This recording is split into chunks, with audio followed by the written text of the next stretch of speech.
दोस्तों, कश्मीर में जिस तरह से टारगेट किलिंग हिंदुओं के प्रति बात करें या कश्मीरी पंडितों के प्रति बात करें, इस समय कश्मीर में बहुत तेज़ी से टारगेटेड किलिंग हो रही। अभी हाल में जिस तरह से विजय कुमार जो बैंक के मैनेजर थे, उनकी हत्या कर दी गई। अभी माइग्रेंट लेबर है बिहार के, उनकी हत्या कर दी गई। और इसी मुद्दे पर चर्चा करने के लिए हमारे साथ साक्षी जी हैं, जो सामाजिक कार्यकर्ता हैं, कश्मीरी पंडितों के लिए लड़ रही हैं और उस समाज के लिए लड़ रही हैं जो इस समय बहुत ही प्रताड़ित है। सीधा उनसे आपका परिचय करवाते हैं। मैम, जिस तरह से टारगेट किलिंग इस समय हो रही है पूरे देश में, पूरे देश की बात करें या कश्मीर की बात करें, कैसे देखती हैं आप और इसके पीछे किसका हाथ देखती हैं?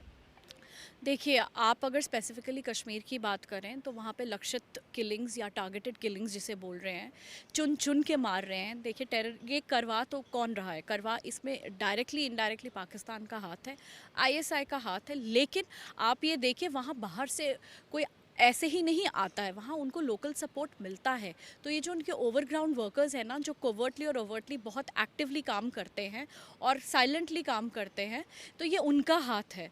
तो ऐसा तो नहीं है कि पाकिस्तान से कोई आया, अगर कोई आया तो उसको पनाह, उनको शय देने वाला कौन है? वो वही का आम नागरिक है ना, जो कि यही जिहादी मानसिकता से प्रताड़ित है और जो बिलीव करता है कि कश्मीर, जैसा आईएसआईएस वाले, तालिबान वाले चाहते हैं कि कैलिफेट बना दिया जाए, ये वही लोग हैं जो चाहते हैं कि कश्मीर को भी कैलिफेट बना दिया जाए और ये उन्हीं लोगों का काम है। लेकिन मैं आपसे एक चीज़ जानना चाहूँगा। जिस तरह से 1991 में कश्मीरी पंडितों के साथ हुआ, आज उसी तरह का जो एक पैटर्न है देखने को मिल रहा है। क्या आप इसमें सिमिलैरिटी देखती हैं? जी हाँ, सिमिलैरिटी बिल्कुल देखते हैं। अगर आप देखिए 1991 में नहीं, 1990 में जो हमारा ये मास एग्जोडस हुआ था और वो ज़बरन पलायन था, वो हम अपनी इच्छा से नहीं आए थे। कोई भी नहीं चाहता है कि अपना घर, अपनी बसी बसाई ज़िंदगी, 5000 साल की सभ्यता को यूं ही लात मार के, यूं ही ठोकर मार के एक सूखे पत्ते की तरह बह जाए। बहरहाल 1990 से पहले अगर आप थोड़ा सा रिवाइंड करें तो उससे पहले ही लेट 80s में, 88 89 में उन्होंने चुन चुन के हमारे लीडर्स को टारगेट करना शुरू कर दिया था, प्रोमिनेंट लोगों को मारना शुरू कर दिया था। बात करें तो तिकालाल तपलू जी, जो बीजेपी के प्रोमिनेंट लीडर थे, वहाँ पे जो लीडरशिप थी, पूरा कश्मीरी समाज उनको एक लीडर मानता था और वो गाइड करते थे पूरे कश्मीरी हिंदू समाज को। तो उनको मारा, पहले तो उनको मारा 14 सितंबर उनको मारा। और मुझे याद है जब उन्हें मारा तो हम वहीं रहते थे, तो उस वक्त के वहाँ हालात सडनली बहुत ख़राब हो गए थे। एकदम से लाखों की भीड़ जमा हो गई थी और वहाँ नारेबाजी होने लगी थी। इनफैक्ट हम लोगों को अभी भी याद है कि हमने अपने घर के दरवाजे बंद कर दिए थे, खिड़कियाँ बंद कर दी थी, पर्दे डाउन कर दिए थे, बिल्कुल लाइटें बंद कर दी थी, बिल्कुल एक ब्लैकआउट का माहौल हो गया था। तो वो पहला ऐसा इंसिडेंट था जिससे कि वो उनका, देखिए, संदेश स्पष्ट था। वो ये कह रहे थे कि जब आपके प्रोमिनेंट लीडर्स, जो पॉलिटिकल लीडर्स हैं या जो आपके नामी गिरामी जो लीडर्स लोग हैं आपके समाज के, जब वो सेफ़ नहीं है तो आम इंसान कब तक भागेगा, सरकार, हिंदुस्तान सरकार के भरोसे कब तक रहेगा। उसके बाद आप देखिए उन्होंने आइसोलेटेड इंसिडेंट्स करना शुरू कर दिया। उसके बाद जस्टिस नीलकंठ गंजू जी की सरे बाज़ार में हत्या कर दी गई।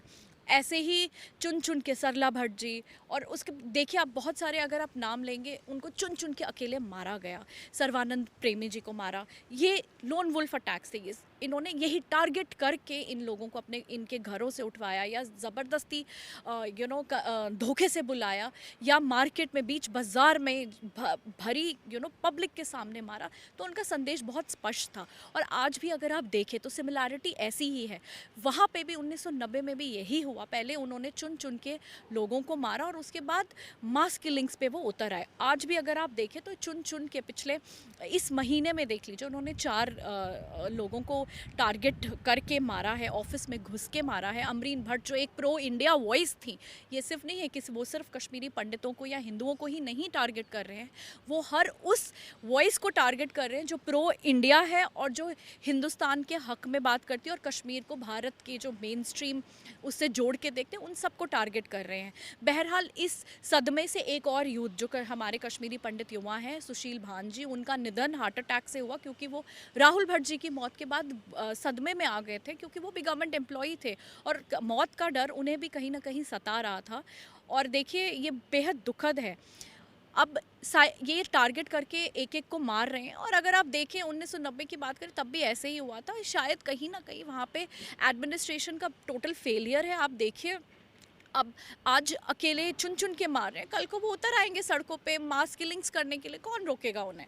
एक एक संगठन है साक्षी जी, जो आतंकवादी संगठन है, उसने कहा है कि यहाँ पर जो भारतीय जनता पार्टी है यहाँ पर डेमोग्राफी चेंज कर रही है, हिंदुओं को बसा रही है। हम चेताना चाहते हैं कि हिंदू यहाँ ना बसें। जी हाँ, आपने जो कहा वो कश्मीर फ्रीडम फाइटर्स के वहाँ से एक प्रेस रिलीज़, प्रेस नोट आया था जिसमें उन्होंने स्पष्ट तौर से ये लिखा है कि विजय कुमार जी को जे.एंड.के का डोमिसाइल मिला था, इसीलिए वो उन्हें मार रहे हैं। और ये लोग चाहते ही नहीं हैं, ये जो लोग, जिन लोगों की मानसिकता ये है कि कश्मीर को वो कैलिफेट बनाएंगे, वो लोग चाहते ही नहीं हैं कि वहाँ कोई गैर मुसलमान आके रहे। वो अपने ही हिसाब से उसे, जैसे तालिबान और आईएसआईएस की जो मानसिकता है उसी तरीके से कश्मीर को चलाना चाहते हैं। और इसीलिए जो ये कश्मीर फ्रीडम फाइटर्स, ये जो इनकी प्रेस नोट कल आया है और बहुत वायरल हो रहा है, उसमें उन्होंने स्पष्ट तौर से लिखा है कि ये जो भी डेमोग्राफी चेंज करने की कोशिश करेगा तो हम उन्हें मारेंगे। तो यही हुआ है। और कहीं ना कहीं अगर यही हाल रहा तो कश्मीर भी बहुत जल्द एक दूसरा तालिबान बन जाएगा, दूसरा आईएसआईएस की एक टेरिटरी बन जाएगी। एक साक्षी जी, बात इस समय चल रही है कि जब से कश्मीर फाइल्स आई, इसकी वजह से ये रिएक्शन देखने को मिल रहा है। आप कैसे इसको देखती हैं? देखिए, कश्मीर फाइल्स जो है वो एक माइलस्टोन अचीवमेंट है भारत की हिस्ट्री में, कश्मीरी पंडितों की, कश्मीरी हिंदुओं की हिस्ट्री में। क्योंकि आज तक अगर आप देखें, कोई भी सरकार जो है उसने जो हमारा जेनोसाइड है, उसने जो हमारा नरसंहार है, उसे ऑफिशियली एक्नॉलेज नहीं किया है। तो अगर आप देखें तो कश्मीर फाइल्स ने स्पष्ट तौर से जो हमारी दर्दनाक जो नरसंहार था और उसके बाद जो पलायन की कहानी थी, उसे स्पष्ट तौर से 101% एज ट्रू डिपिक्शन वहाँ पे उन्होंने बड़े पर्दे पर लाया। तो ऑब्वियसली ये जो 32 साल से इनका जो झूठ का किला था वो कहीं ना कहीं ढह गया। और बहुत सारे जो हमारे भारतवासी थे जिन्हें पता ही नहीं था कि उनकी एक कम्युनिटी के साथ, एक पीसफुल एबोरिजिनल जो कम्युनिटी कश्मीर में, कश्मीरी पंडित, कश्मीरी हिंदू रहते थे, उनके साथ हुआ क्या है, अब जब उन्हें पता चला तो ऑब्वियसली कहीं ना कहीं उन्होंने उस चीज़ के लिए हमारे हक में आवाज़ उठाना शुरू कर दी और सरकार से ये डिमांड करना शुरू कर दिया कि आप हमारे जो जेनोसाइड को, जो कॉन्स्टिट्यूशन उस वक्त 1990 में भारत सरकार थी और भारत का संविधान था, उस संविधान के रहते, भारत सरकार के रहते एक पीसफुल कम्युनिटी का नरसंहार हुआ। तो उसके लिए जो आज तक की सरकारों ने कभी उसे एक्नॉलेज ही नहीं किया। जब लोगों ने मिल के आवाज़ उठाना शुरू कर दिया कि हमें इंसाफ दीजिए। देखिए, अगर आप देखें तो हमारे नरसंहार करने वाले किसी भी एक किलर को आज तक भारत सरकार ने सज़ा नहीं दी है। तो हमारी जो कम्युनिटी है जस्टिस का इंतज़ार कर रही है और आज की जो सरकार है वो हमें वहाँ पुनर्निवास की बात करते हैं। लेकिन सबसे पहले तो प्रॉब्लम है कि आप तो जेनोसाइड को एक्नॉलेज कीजिए, जेनोसाइड बिल लाइए और सबको बोलिए कि हाँ जी, हमारी कम्युनिटी के साथ जेनोसाइड हुआ था। इंटरनली डिस्प्लेस कम्युनिटी है हम लोग। अगर आप यूएन के जो चार्टर्स देखें तो उसके तहत तो हम इंटरनली डिस्प्लेस्ड हैं, माइग्रेंट्स नहीं हैं। माइग्रेंट वो होता है जो अपनी रोज़ी रोटी के लिए एक स्थान से दूसरे स्थान जाता है, अपनी मर्जी से जाता है। हम अपनी मर्जी से नहीं निकले थे, हमारा वहाँ मास किलिंग हुई थी। और देखिए, सडनली पाकिस्तान आर्मी का जो स्पॉन्सर्ड, आईएसआई का जो स्पॉन्सर्ड टेररिज्म था, वो जो टेररिस्ट थे मॉडर्न वेपन्स के साथ, AK-47 के साथ अचानक जब वो धावा बोलते, आप क्या करते? आप उनके सामने बिल्कुल बेबस थे, आप उनका मुकाबला कर ही नहीं सकते थे ना। आज की डेट में एक आम नागरिक वहाँ पे कर सकता है। हाँ, जब तक सरकार आपको लाइसेंस ना दे, सरकार आपको सपोर्ट ना करे, आर्म्ड लाइसेंस ना दे, सरकार ये ना कहे कि हाँ जी आप अपने डिफेंस में हथियार चला सकते, तब बात अलग है। लेकिन अगर एक आम इंसान, हम कश्मीरी हिंदू समाज उस वक्त जब ये टूट पड़े मॉडर्न वेपन्स के साथ, AK-47 के साथ, असॉल्ट राइफल्स के साथ, जब उन्होंने आप पे अटैक किया, आप क्या करते? आपके पास और बात उतनी ही नहीं थी। जब ये धीरे धीरे इन्होंने आपकी घर की इज्जत पे हाथ डालना शुरू कर दिया, घर की औरतों को टारगेट करना शुरू कर दिया, हमारी माताओं बहनों को चुन चुन के टारगेट करना शुरू किया, उस वक्त समझदारी इसी में थी। देखिए, घर की जो औरत होती है, हम घर की जो स्त्री होती है, वो हमारे यहाँ एक कहावत है, ब्रांदकन होती है, जो घर की नींव होती है। अगर घर की नींव ही ढह जाए तो घर कहाँ से रहेगा? तो इसीलिए अपने घरों की नींव को बचाने के लिए वहाँ से हमें ज़बरन अपना सब कुछ, बसा बसाया परिवार, अपना 5000 साल की सभ्यता, सब कुछ, अपना मंदिर, अपने सब कुछ त्याग के अपनी जान बचाने के लिए वहाँ से भागना पड़ा। साथी जी, एक सवाल इस समय आ रहा है कि बहुत सारे जो लोग हैं कहते हैं कश्मीरी पंडित डर गए। ये जो लेफ्ट के जो एक गैंग है वो इस समय इस बात को उठा रहा है कि डर, लड़ना चाहिए सामने खड़े होके। क्या जवाब देना चाहती हैं? जी, मैं उनसे ये कहना चाहती हूँ, अब तो 370 भी नहीं है, 370 हट चुका है, आपको पूरा पूरा अधिकार है, आप वहाँ जाके बसिए। आप अग इतनी बातें करते हैं अपने कंफर्ट जोन में, आपको कश्मीर के ना डायनामिक्स पता है, ना पता है कि वहाँ की सिचुएशन कैसी है, आपको कुछ भी नहीं पता, ना वहाँ की ज्योग्राफी पता है, ना वहाँ की हिस्ट्री पता है।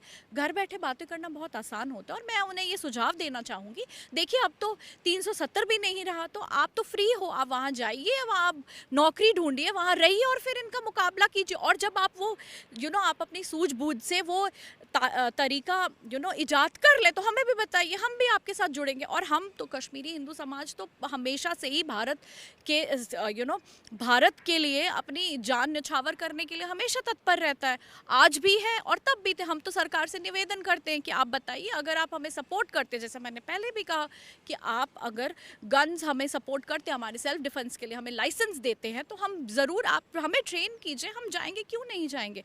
लेकिन आप ये देखिए, भारत अभी राहुल भट्ट जी की हत्या के बाद, निर्मम हत्या के बाद, जो कश्मीरी हिंदू समाज वहाँ पे प्रोटेस्ट कर रहा था, उस पे JNK की एडमिनिस्ट्रेशन ने लाठियां बरसाई।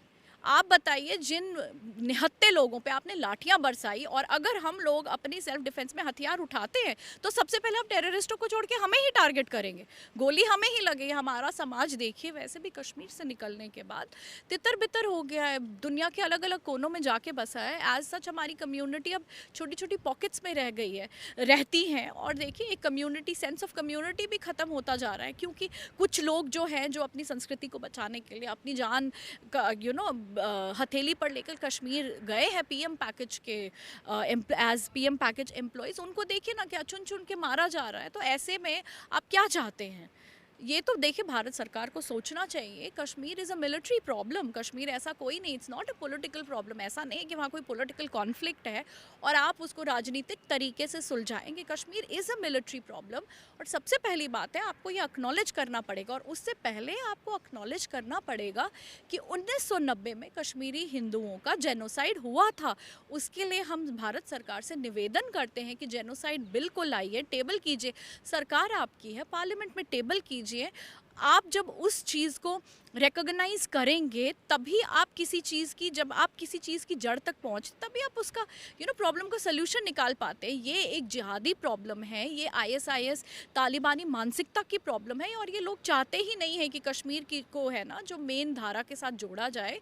और वो सिर्फ वही चाहते हैं कि अपना तालिबानी स्टाइल में कश्मीर पे अपने हिसाब से वो लोग अपने वहाँ पे रूल करें। वैसा पॉसिबल नहीं है, क्योंकि कश्मीर हमेशा से भारत का अभिन्न हिस्सा रहा है, और हमेशा अनंत काल तक भारत का अभिन्न हिस्सा ही रहेगा। मैं आपसे एक चीज़ जानना चाहता हूँ, आप तो कश्मीर से हैं, क्या इस जो सारी घटनाएं घटती हैं, टारगेटेड किलिंग हो या किसी को भी ऐसे ही मार देना, इसमें वहाँ के लोकल निवासियों का भी हाथ होता है? क्योंकि आप भी वहाँ रही हैं, क्या उनका हाथ होता है, जिनको लेकर कहा जाता है कि वो सारे के सारे भारत को प्रेम करते हैं, लेकिन आप कैसे देखती हैं? देखिए, मैं पहले ये बताना चाहूँगी कि कश्मीर में एक सेक्शन है जो प्रो इंडिया है, और बहुत ही स्ट्रांगली प्रो इंडिया है। तो अगर आप देखें, अमरीन भट्ट जैसी लोगों की निर्मम हत्या हुई अभी रिसेंटली 25 मई को हुई है। क्यों हुई? क्योंकि Amreen Bhatt was a very very pro India voice. तो ऐसा नहीं है कि वहाँ पे वो लोग सिर्फ हिंदुओं को ही मार रहे हैं, वो वहाँ पे हर जो आवाज़ जो भारत के हक के लिए उठती है, भारत के लिए उठती है, उन सभी आवाज़ों को दबाना चाहते हैं। और दूसरा सवाल आपने मुझसे पूछा कि वहाँ पे क्या ये पॉसिबल है टारगेट किलिंग्स करना लोकल सपोर्ट के बिना। आप मुझे एक बात बताइए, मैं आपसे सवाल पूछती हूँ, वहाँ विजय कुमार जी एक बैंक में तैनात थे, एक रिमोट लोकेशन में तैनात थे, ये बात किसको पता थी? ये बात तो किसी को पता नहीं थी। ये तो वहाँ के लोकल्स जो ऑब्वियसली जो वहाँ बैंक आते थे, जाते थे, और वो किसकी सेवा के लिए वहाँ गए थे? हमारी सेवा के लिए नहीं गए थे, वही कश्मीरी मुसलमानों की सेवा के लिए गए थे। वहाँ पे फार्मर्स के लिए इलाका ही देहाती बैंक क्या करता है? बेसिकली वो जो किसान हैं उनको लोन देता है। वो तो उनका जो एज उनका काम आसान करने के लिए एज ही वाज देयर, वो उनकी मदद के लिए वहाँ थे, उनकी सेवा के लिए वहाँ थे। लेकिन आप मुझे बताइए, ये एक स्पेसिफिक इन्फॉर्मेशन किसने दी? उसी ने दी जिसे पता है कि इस टाइम पे विजय कुमार जी अकेले होंगे, अपने केबिन में अपना काम कर रहे होंगे, या बैंक में उस वक्त भीड़ नहीं होगी। ये तो लोकल सपोर्ट के बिना पॉसिबल ही नहीं है। और मैंने जैसे पहले भी कहा, बेशक पाकिस्तान स्पॉन्सर्ड टेररिस्ट इन्फिल्ट्रेट करके आते हैं, आते हैं, लेकिन उन्हें वहाँ पे लोकल शय कौन देता है? वो वहाँ का आम कश्मीरी देता है। जी हाँ, ये उनके सपोर्ट के बिना तो बिल्कुल भी पॉसिबल नहीं है। तो हम भारत सरकार से निवेदन करते हैं कि जिस तरह से आप टेररिस्टों को ट्रीट करते हैं, उसी तरह से ये जो इनके ओवरग्राउंड वर्कर्स हैं, ये देखिए इनका जो स्पेक्ट्रम है, ये सिर्फ ये नहीं है कि ग्राउंड पे जो आम नागरिक है बस वही है। आप देखिए अगर वहाँ पे कुछ पॉलिटिशियंस की भी बात करें तो उनकी बयानबाजी से आप अंदाज़ा लगा सकते हैं कि उनके दिल में भारत के प्रति कितनी नफरत भरी है। अभी हाल फिलहाल में हमारे फॉर्मर चीफ मिनिस्टर ने बोला है कि सब मारे जाएंगे। इसका क्या मतलब है? एक स्पष्ट संदेश देने की कोशिश कर रहे हैं या कि चेताने की कोशिश कर रहे हैं कि देखिए अभी भी वक्त है, अपनी जान बचाने के लिए बोरिया बिस्तरा लीजिए और भाग जाइए। लेकिन भारत का कश्मीर था और कश्मीर भारत का है। कश्मीर हर एक हिंदुस्तानी का है, तो हर एक हिंदुस्तानी को कश्मीर के लिए अपनी आवाज़ उठानी चाहिए। लेकिन देखिए अब बातें करना बहुत आसान होता है, जैसे मैंने आपसे पहले भी कहा, कश्मीर के डायनामिक्स बिल्कुल अलग है। वो एक मिलिट्री प्रॉब्लम है और हमें ये लगता है कि भारत सरकार को किसी ऐसे व्यक्ति को वहाँ भेजना चाहिए जो कश्मीर की को हिस्टोरिकली और जोग्राफिकली बहुत अच्छे से जानते हैं।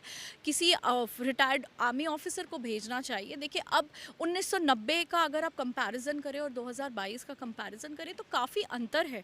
1990 में अगर आप देखें तो सरकार की चूक थी, लेकिन आज की डेट में जो सरकार है वो टेरर और टेररिस्टों को बहुत सख्ती से हैंडल करना जानती है और उन्होंने ये जो अपनी मंशा है वो जताई है। इसीलिए हम उम्मीद कर सकते हैं इस सरकार से कि अगर आपको कश्मीर का लॉन्ग टर्म सोल्यूशन ढूंढना है तो आप प्लीज़ एक ब्लूप्रिंट तैयार कीजिए, उसे प्लान कीजिए और फिर उसे फेज़ वाइज एग्जीक्यूट कीजिए। और एक और निवेदन है, ये जो कांग्रेस ईरा की ये जो पीएम पैकेज है ना, उसमें मनमोहन सिंह जी की सरकार ने उस समय सिर्फ रिहैबिलिटेशन के नाम पे एक फरमान जारी कर दिया और हमें चारा बना के हमारे भाई बंधुओं को वहाँ मरने के लिए छोड़ दिया। और उसी का नतीजा आज आप देख रहे हैं। ऐसी ऐसी रिमोट लोकेशंस में हमारे भाई, हमारे बंधु वहाँ पे नौकरी कर रहे हैं, अपनी जान हथेली पे रख के नौकरी कर रहे हैं। तो आप देखिए ये इसका क्या मतलब है। अगर आपको रिहैबिलिटेशन करनी है तो एक प्लान दीजिए ना, प्लान कीजिए। आप क्यों एक्सेप्ट नहीं करते कि कश्मीर वॉर जोन है और वहाँ आप सिविलियंस को नौकरी करने के लिए भेज रहे हैं जो कि बहुत ईजीली टारगेट हो रहे हैं। और अभी देखिए, अभी तो विजय कुमार जी की निर्मम हत्या के बाद अगर आप देखें वहाँ से हमारा 8वां पलायन शुरू हो चुका है।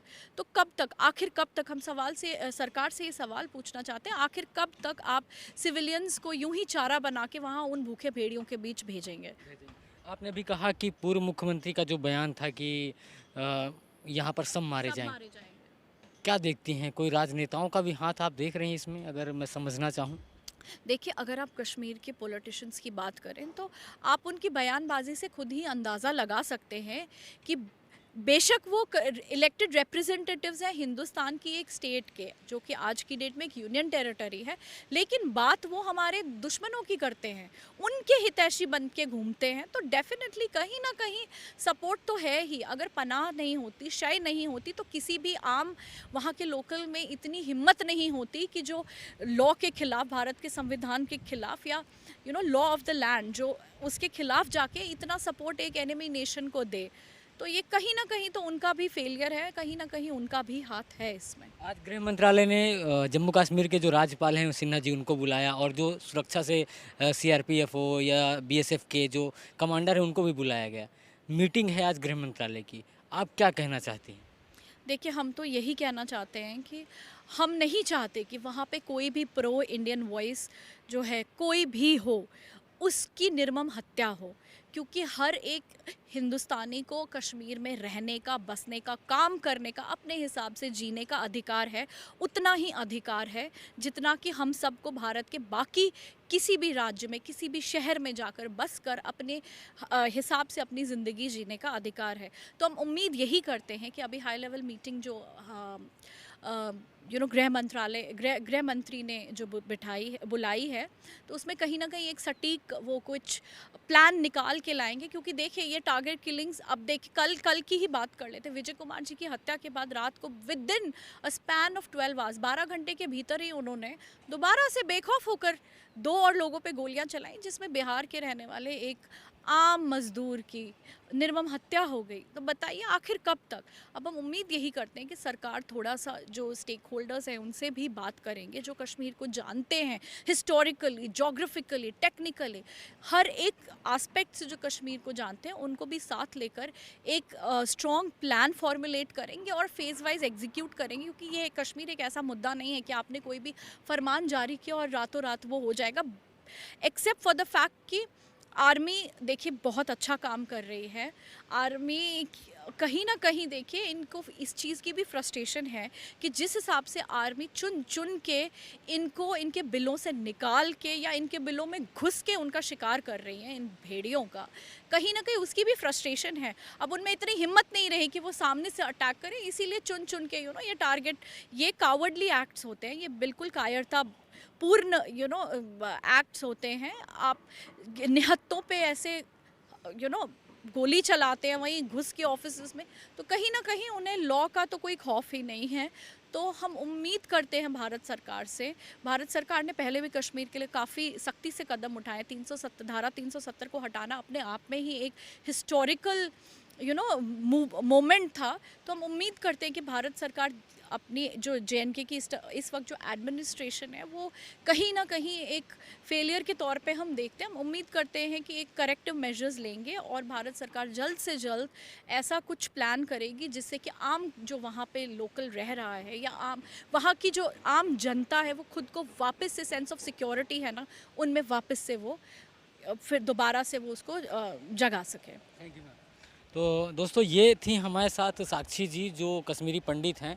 बहरहाल जिस तरह से कश्मीर के अंदर इस समय टारगेटेड किलिंग चल रही है उसको लेकर हमारी चर्चा थी। आप समझ सकते हैं इनके दर्द को और इनके जो अंदर इस समय चल रहा है वो भी आप समझ सकते हैं।